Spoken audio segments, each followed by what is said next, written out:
माँ, ये राधिका है, तुम्हारी बहू। राधिका गांव में हॉस्पिटल में नर्स का काम करती है। बस हम दोनों में दोस्ती हो गई और हमने शादी कर ली। राधिका, माँ के पैर छू। अरे चल हट नालायक। अरे मैंने क्या क्या सपने देखे थे कि तेरी शादी किसी अमीर घर में करूंगी और दहेज में लाखों रुपए लूंगी, और तू गांव की इस मामूली लड़की को मेरी बहू बनाकर ले आया। लेकिन बेटे की जिद के आगे सुनीता देवी मजबूर हो जाती है। राधिका सुनीता देवी को फूटी आंख भी नहीं भाती थी।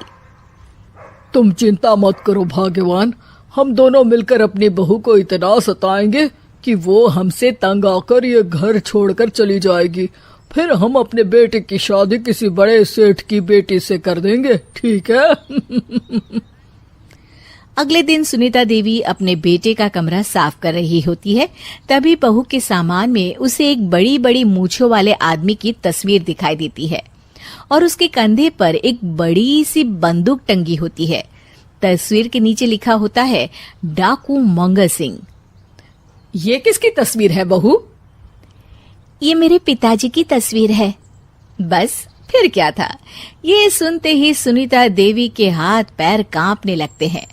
वो भागती हुई सीधा अपने पति के कमरे में जाती है। अरे गजब हो गया जी, गजब। अरे क्या हो गया भाग्यवान? हमारी बहू एक मशहूर डाकू मंगल सिंह की बेटी है। हे भगवान, अब क्या होगा? क्या कहा? डाकू मंगल सिंह? अरे मर गए रे। सुना है वो तो बड़ा ही खतरनाक डाकू है, मारता ज्यादा है गिनता कम है। लोग पुलिस वाले भी उसके नाम से कांपते हैं। अरे सुना है वो तो हर हफ्ते 2-4 लोगों का ऊपर का टिकट कटवा ही देता है। हे भगवान, अब हम क्या करेंगे? ये हमारे नालायक बेटे ने कैसी मुसीबत हमारे गले बांध दी। हाँ वो तो है, अगर हमने बहू को जरा भी तकलीफ दी तो उसका बाप मंगल सिंह हमें गोली से उड़ा देगा। अब जो मैं कहता हूँ उसे ध्यान से सुनो। तुम बहू से बिल्कुल घर के काम मत करवाना, और ध्यान रहे उसे किसी प्रकार की तकलीफ नहीं होनी चाहिए, समझ गई ना? और ऐसा ही होता है।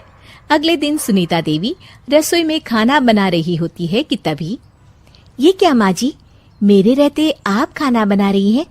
चलिए हटिए, मैं खाना बना देती हूँ।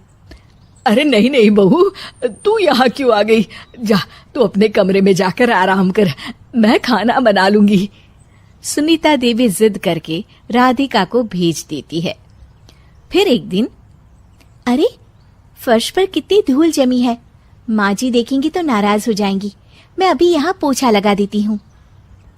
राधिका जैसे ही पोछा लगाने लगती है कि तभी उसके ससुर की नजर उस पर पड़ती है। बंसीलाल भागता हुआ वहां आता है। अरे नहीं नहीं बहू, तुम ये क्या गजब कर रही हो? बहू तो बेटी समान होती है और हम ना अपनी बेटियों से काम नहीं करवाते। तुम आराम से बैठकर YouTube पर किड लॉजिक चैनल की सास बहू की कहानियां देखो। वो लोग ना बहुत अच्छी अच्छी कहानियां बनाते हैं। सच? आप देखते हैं? अरे मैं तो रोज देखता हूँ। शहर की बहू तो मेरी फेवरेट कहानी है। हाँ, ये कहकर बंसीलाल पोछा लगाने लगता है। इस तरह राधिका के सास ससुर सारा दिन उसकी खुशामद में लगे रहते हैं और उसे किसी महारानी की तरह रखते थे। कैसा लगा बहू? पिज्जा टेस्टी तो है ना? अच्छा, मीठे में क्या खाओगी बोलो तो? माँ जी, मुझे तो काजू कतली बहुत पसंद है और उसके बाद एक गिलास लस्सी मिल जाए तो मजा आ जाएगा।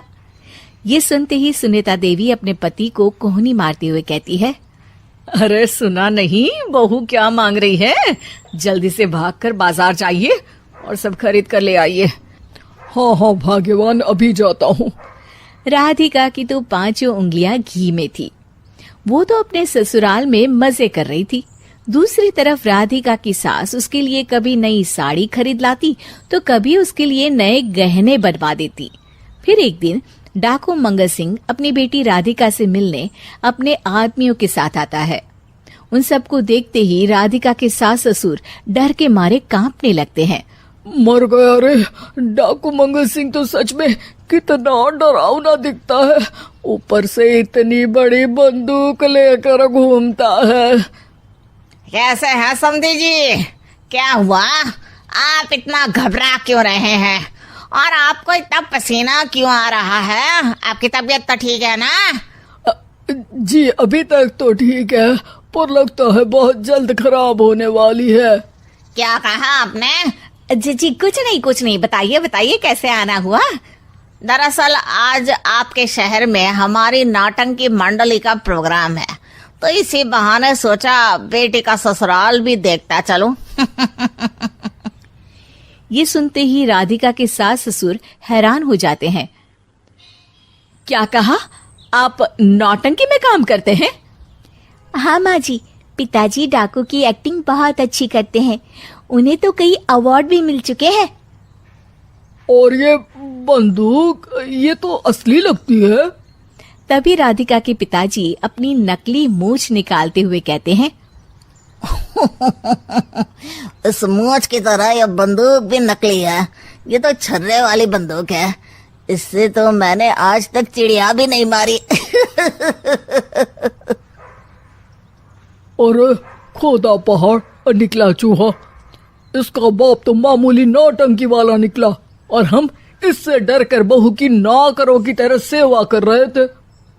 आपने सही कहा जी, इसके पीछे मेरे कितने पैसे खर्च हो गए, और काम कर करके मेरी तो कमर टूट गई सो अलग। अरे बहू, तूने अपने पिताजी के बारे में हमें पहले क्यों नहीं बताया? राधिका मुस्कुराते हुए कहती है, आपने तो कभी पूछा ही नहीं ना माँ जी।